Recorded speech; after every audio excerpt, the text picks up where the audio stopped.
The world, the way liberals see it, and the way the world actually exists are getting farther and farther apart every single day, man. They are completely losing their minds, and they're gaslighting, I think, harder than they ever have in the past. I mean, Vogue recently sat down and did an interview with Tim Walz's dog. Tim Walz's dog gave an interview before Kamala Harris. Kamala was too busy. No one's had a chance to interview her yet, but they have had time to interview a black woman who owns a Trump memorabilia store. And this is absolutely melting liberal brains. I'm going to show you the segment, and then I'm going to show you the meltdown that it's causing with the radicals over on CNN. It is absolutely enjoyable stuff. To appeal to black voters, and polls showed some success when Biden was still in the race, but have since gone down. The Trump campaign this year has made a big effort to reach out to black voters. What do you think of their efforts? I think their efforts are succeeding tremendously. All the things that have happened to President Trump, the attacks on him, have done nothing more than strengthen black people's connection to him. Because now he's someone who is the target of a struggle, and they have always felt that they've been a target. I did prison ministries for 5 years, so, if you're a convicted felon and then somebody else is a convicted felon, there's a camaraderie there. Do you guys remember when the media, they were blasting Trump when he said that a lot of folks in the African-American community relate to his treatment, relate to his issues, right? I mean, they tried to paint him with the racist narrative or whatever, but it's true. I mean, the guy feels abused by the criminal justice system, and a lot of minority communities do as well. I mean, Trump had expired misdemeanors turned into 34 felonies in a jurisdiction that downgrades the majority of charged felonies to misdemeanors. No matter where you stand on Trump, man, that is absolutely an abuse of the system. I mean, and that's the same kind of system that has been weaponized against black men specifically for a very, very long time. Wealthy white people were the ones that were using cocaine in the 80s, 90s, 2000s, stereotypically. And poor minority communities were using crack cocaine. They're essentially the same drug, but they have a 100-to-1 sentencing disparity in federal sentencing guidelines. This is what Trump is talking about. This is what they're all talking about. And this is all this lady is trying to say. And she's absolutely right. There. Donald Trump attacked Kamala Harris, questioning her racial identity. She's black. Promoting Indian heritage. I didn't know she was black until a number of years ago when she happened to turn black, and now she wants to be known as black. He's acknowledged his commentary has provoked mixed reactions. Price is just one person and not a swing voter. But we were curious what she made of his comments, given that she's a black woman and fervent Trump supporter and former local Republican Party chair. How do you make sense of how Trump talks about Vice President Kamala Harris? That he sort of suggests that he doesn't understand her biracial background, that first she was Indian and then she was black. What do I you don't make understand of that? it either. She's Indian and she's Jamaican. Yeah. Is she black? I mean, do you not think she's black? Is she? Was she born here? Yes. Yes. Were her parents citizens? No. Okay. But we have birthright citizenship in America. Mm-hmm. We call that anchor. People can't immigrate here and not be citizens, but have green cards and work permits. Mm-hmm. Yeah, that's true. However, she can claim to be black because of her Jamaican father. That's her right. We're a melting pot, because I basically have a combination in my family as well. How do you reconcile that? Like, you have a history of blended families in your family. How do you reconcile that with Trump seeming to not understand how Kamala Harris could have a blended family herself? She could have a blended family. What I'm saying is his comments about that, I think he's making a point. And, I'm not so disturbed by that. But what is the point he's making? The point he's making simply is that she is not a black person.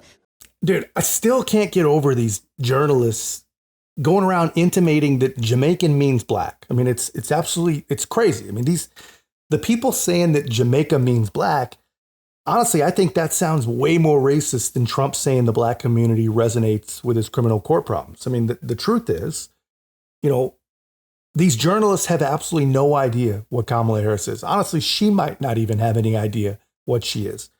All we know for sure, according to Irish historian Stephen McCracken, is that she's for sure got Irish roots. But I don't think we're going to hear her talking much about that because her Irish great-great-great-grandfather owned so many slaves in Jamaica that when the Brits compensated him for them after they abolished slavery, which he, of course, opposed, they gave him what today would be $11 million. I don't know what number that is, but that's a lot of slaves, right? But these journalists, they're not going to talk about any of that. You know, they just believe that she is whatever she says she is and whatever is politically convenient and expedient, right?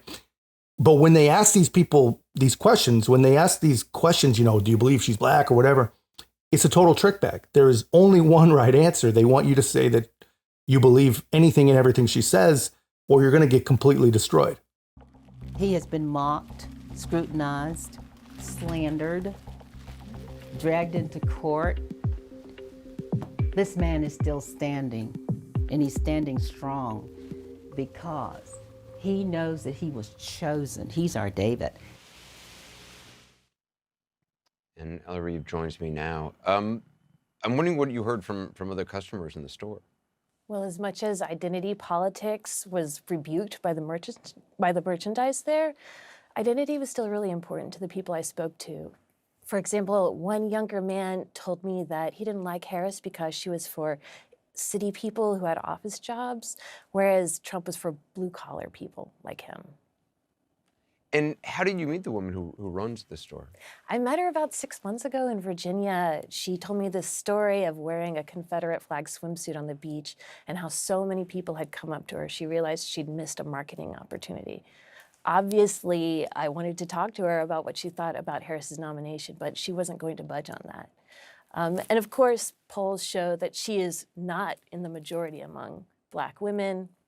Even a black woman who was our taxi driver on the story could not stop raving about how much she loved Kamala Harris. These people are shell-shocked, man. They do not know what to make of these people, right? And it's kind of interesting to watch. It's almost like they're trying to be careful because of her race or her gender or whatever, which is kind of interesting because that's new. Historically, they haven't been shy about attacking any protected class that doesn't agree with them, right? But this was interesting stuff for sure. But I showed you that just so I could show you this meltdown that it led to on CNN with Michael Eric Dyson, who is one of the worst race baiters that we have probably ever, honestly. He is completely melting down after that segment and attacking Congresswoman Nancy Mace as a racist because she doesn't pronounce Kamala's Indian name properly. I mean, bear with me here, man. This guy is hard to stomach, but he really is a great example of who these people really are. Michael. That sounds like self-hatred and justification of white supremacy. And let me just say this, because this Congresswoman is a wonderful human being, but when you disrespect Kamala Harris by saying you will call her whatever you want, I know you don't intend it to be that way. That's the history and legacy of white disregard for the humanity of black people. Oh, so now you're calling me racist. I didn't say. I just said you weren't a BS. racist. That is complete No, you BS. don't have to intend racism to accomplish You are it. intending that I am Your disrespect racist, of Kamala and Harris that is part and offensive. parcel of a tradition of disrespect. It's offensive, Congresswoman, and it's why can't you just? offensive. I'm not calling you a racist. I'm No, telling you are. you what the practice is You racist. are. You absolutely I'm are. saying the practice is Let me get disrespecting. here. No, what's disgusting That is your disgusting. disrespect of her. Professor, This gentleman said, you know what? I didn't know her name. He's trying to do is it. her disrespect of women. She doesn't know what a woman is. And if 25 years ago, White women don't have the ability to tell black women who paid the price of blood to make this country what it is to tell them they're not real women. 25 They years care ago, for your babies 25 and years ago, respected I your became humanity. the first woman to graduate from the Citadel, the Military College of South Carolina. I So call her fought my name way right. through it. So pronounce her name blood, right. sweat, Let and me tears. actually So pronounce her name and right. Kamala Harris, if Kamala. I were a man, You said I this will We're not say calling you Nancy anything that I Nancy. want. It's Come on, Kamala. it's Kamala. You're doing this You on disrespect- purpose, I am That's Congresswoman. disrespectful. You can't expect people to If respect a your man service put on if a you don't skirt respect and walked that hers. stage 25 years ago, she You're a would have white said woman she would disrespecting have a taken black that woman. That is achievement away from problematic. women. I agree. That's Let me get in disgusting. here because I want to That's play disgusting. one more bit from Dude, That's hard as hell to watch, man. And I'm telling you, man, if you watch enough of this stuff, it is going to drive you nuts. Full disclosure, right? But I feel like we have to keep an eye on these people, man, because this is who they really are. And if we let them, they're going to run roughshod over everything and anything they possibly can. I mean, just think about what this is, man. These are paid propagandists losing their mind about the pronunciation of a name. Basically, because they can't talk about policy. That's all this is, man. They know that they cannot talk about record. They can't talk about ideas. They can't even talk about the words that Kamala Harris has said. So they have to create this noise, man. It's got to be all fear, all hate, all division. It's their only freaking play. Economic policies are vapid. They are empty. He has nothing to say. She has no policies on her website at all. She's got more pronouns. Policies and 9 Donald pronouns Trump on her website. sits there and tells lie after lie, and he gets normalized by good people like y'all who don't call him out on his bull. Kamala Harris has more pronouns on her website than she does policy. The only thing she has on there is donate. She's running a Seinfeld campaign. The show is about nothing. No, But- absolutely. And she's winning, right? She's not winning, No, actually. but she's aided and abetted by mainstream media. If you saw the headline by a neighboring network a couple weeks ago, days ago, when Donald Trump came out with his no taxes on tips policy, all of the headlines on mainstream media were derogatory. Kamala Harris comes out with her no taxes. Kamala Harris comes out with her policies on no taxes on tips, which is Donald Trump's policy, by the way. All of the headlines on mainstream media were positive and glorious and thoughtful. I guess y'all are It's standing just a up for him different because he standard. didn't say any of this today. Well, everything you're saying is nothing he's ever said. And Kamala's You had it right. You almost got I it. will You say almost Kamala's did name it. any way that I want to. No, but you mispronounced her and you also misjudged her. I just did, and I'll do it again. mispronouncing her name. That's a Kamala's refusal policy to acknowledge her And humanity.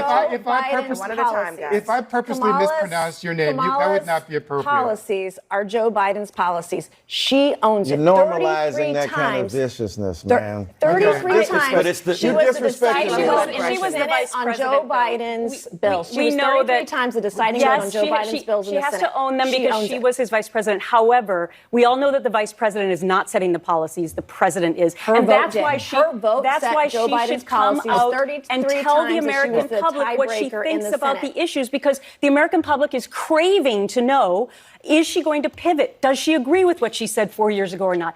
Especially Which for would people make who her a haven't made up their A Seinfeld campaign, a campaign about nothing. I mean, that's a really, really great way to put it, man. And it's amazing. I mean, the kind of work these people are putting in to protect Kamala Harris is freaking amazing, man. I mean, these guys say that Trump's economic policies are empty and vapid, which actually describes Kamala's new policies, which really still aren't even on her website, by the way.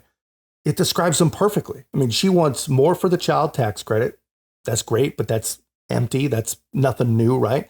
And she wants $25,000 down payment assistance for first-time homebuyers. That sounds terrific. That sounds great. But the problem is down payment assistance programs already exist. And even if she does make them federal, that doesn't solve any problems. The median home price in 2024 is $426,000.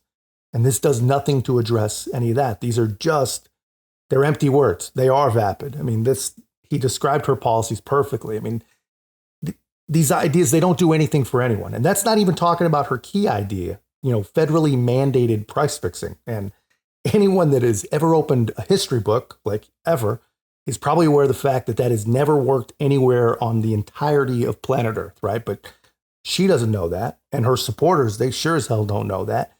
But they don't need to, because that is not the point of a Seinfeld campaign. But that's just my take, guys. I thought you'd appreciate seeing that. Let me know your thoughts in the comments. If you haven't already, be a part of our growth. Make sure to like, comment, subscribe. Most importantly, share the channel. I'll see you in the next one.